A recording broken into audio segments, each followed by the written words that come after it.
बधाई हो, संघर्ष की जीत हुई है, लोकतंत्र की जीत हुई है।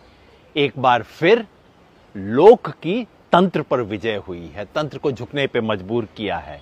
बधाई युवाओं को, बधाई उन सब को जिन्होंने इस आंदोलन में हिस्सा लिया, कहीं पर भी जंतर मंतर या देश के तमाम जंतर मंतरों पे। बधाई उनको भी जिन्होंने मन से हिस्सा लिया, मन से दुआ दी देश में विदेश में।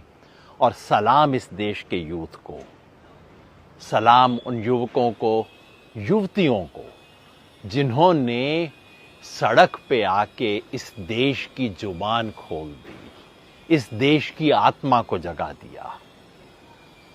इस बधाई के साथ दो सबक और दो चुनौतियां।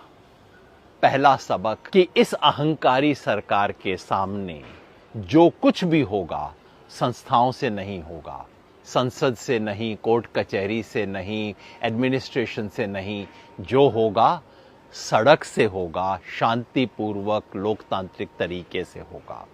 दूसरा सबक मुझ जैसे सफ़ेद बाल वाले लोगों के लिए, इस देश के युवा को, यूथ को कम करके मत आंकिए। Don't underestimate the youth of this country. दो चैलेंजेस, पहला अर्जेंट, दूसरा इंपॉर्टेंट। अर्जेंट ये कि इस्तीफा काफ़ी नहीं है जब तक कि ये तय न किया जाए, सरकार से लिखवा के न लिया जाए, गारंटी न ली जाए कि इस आंदोलन में शामिल किसी भी व्यक्ति के खिलाफ देश में कहीं पे भी कोई भी पुलिस का मुकदमा नहीं दायर किया जाएगा। और इस आंदोलन के दौरान पुलिस ने जो इल्लीगल हरकतें की हैं उनकी अकाउंटेबिलिटी फिक्स होगी।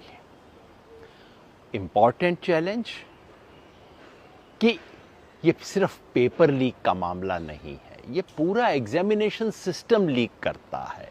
और ये एग्जामिनेशन सिस्टम इस देश के एजुकेशन सिस्टम और एम्प्लॉयमेंट सिस्टम के लीक करने की निशानी है। इसलिए ये इतनी बड़ी जो ऊर्जा आई है वो एक पेपर लीक और एक धर्मेंद्र प्रधान के इस्तीफे में लग जाए, ये न्याय नहीं है।